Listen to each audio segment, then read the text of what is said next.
Hello Libra, Sun, Moon, Rising, and Venus signs. Kamusta kayo? Sana po nasa mabuti kayong kalagayan. Welcome back po sa Star Tarot. At kung bago kayo rito, welcome din po kayo. Please subscribe, like, share my videos, and leave me a comment kung nakaresonate po kayo. Thank you. So fellow travelers, support is all around you Libra. Kaya wag kayong mag-alala. Whenever you need help, no, in any way, shape, or form, wag kayong mag-alala.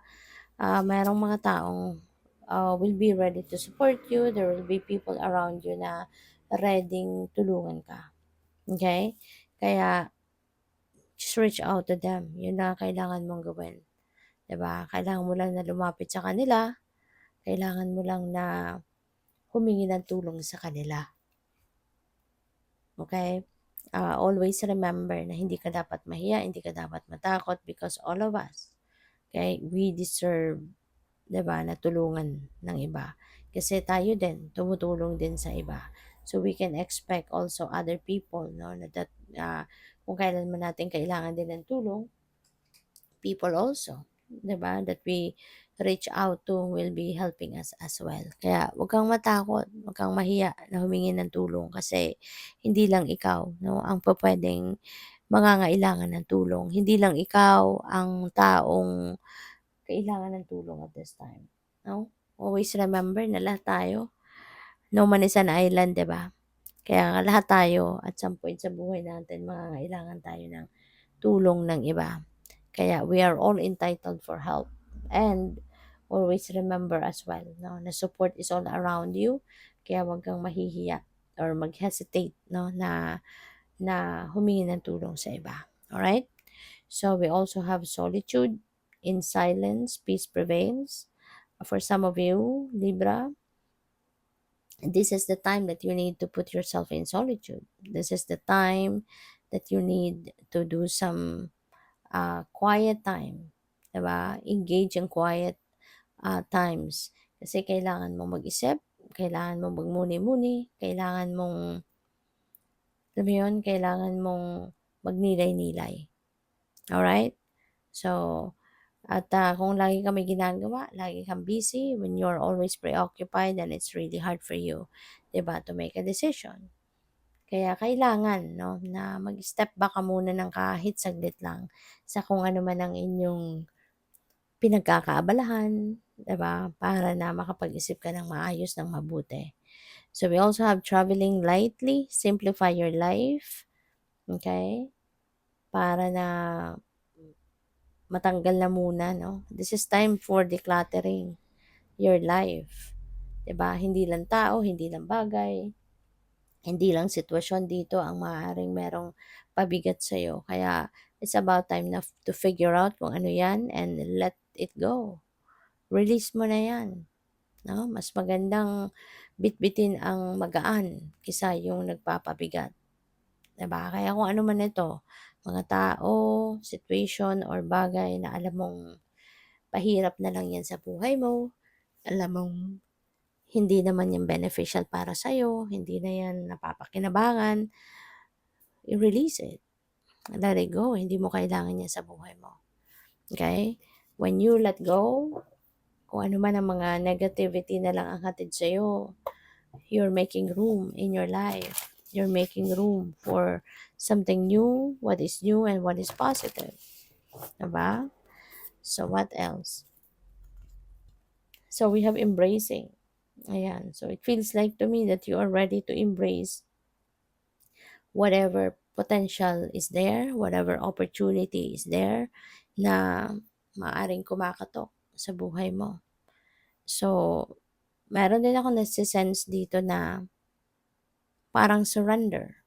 No? May sense of surrender na instead na kontrahin mo ang mga nangyayari, instead na pigilan mo, instead na baguhin mo, you're just going to surrender to the divine, surrender to the destiny, and kung ano ang nandiyan dyan, you are just going to embrace it.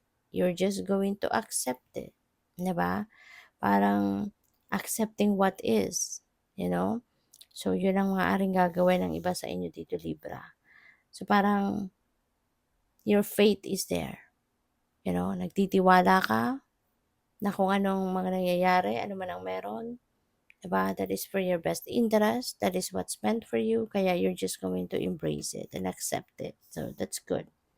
Going forward. So this is really beautiful kasi papunta ka na sa expansion. You know? Feeling ko dito, tignan mo, ang ganda, 'di ba? It is not an easy road to take kasi winding, pababa, paakyat, and it's winding. So, nagpapakita to na this could be not an easy thing to do. This is not an easy road to take, to tread. Pero tignan mo, nag-aantay sa'yo. Bright future. Napakaliwanag. No? There are beautiful uh, situations na nag-aantay sa'yo at the end of that road. So, just continue to tread that path kasi napaka-optimistic, napakaswerte, napakaganda ng nag-aantay sa'yo na sitwasyon sa dulo ng winding road na to. Going forward. So yun talaga ang dapat nating ginagawa, hindi ba? When we are doing changes in our lives, dapat paunahan, dapat pa-forward. Wag nating gawing pabalik or paurong ang lahat, 'di ba? We need to move forward in our life. Hindi po pwedeng paurong, hindi po pwedeng ma-stuck tayo kasi we are living creatures. So, dapat lang na lagi tayo nag-iisip kung ano ang mas makakabuti para sa atin. Lagi tayong mag-take action sa kung anong ikakabuti natin, 'di ba? Yung gano'n. Kaya ngayon, 'no, so siguro this is good. You are seeing the situations na kumbaga you are recognizing the situations around you, potential opportunities, no, na makakatulong sa iyo para mag-expand, para mag-thrive, mag-grow. So you're going to take advantage of that. Kaya you're going forward. So we have miracles. So napakaganda rin ito, Libra, na mayroong mga milagro na paparating. Mayroong mga miracles, miraculous moments, miraculous events that are about to unfold in your life. So this is such a beautiful blessing. Diba? Maaring mga sagot na to sa iyong mga dasal, Libra. So it's all up to you. Kayo lang ang tanging nakakaalam. When this happens, kayo lang tayo nakakaalam kung ano to. Ito na ba yung mga dasal mo? Ito na ba yung mga ina-expect mo sa buhay mo? Ito na ba yung mga sagot sa, um, ito na ba yung mga sagot sa mga ano mo, pangarap mo, sa mga pinagdadasal mo, mga pinapakiusap mo? So, illumination, this is one great blessing as well, Libra. Kasi maaaring naguguluhan ka, maaaring may mga sitwasyon na gusto mong pagdesisyonan, kailangan pagdesisyonan, but maybe naguguluhan ka, 'di ba? Kung ganun ang mga sitwasyon mo, don't worry. You are going to be illuminated, you will be enlightened. Kung ano man ang path or saan man ang path na dapat mong tahakin in order for you to find clarity, ipapakita sa iyo yan ng universe.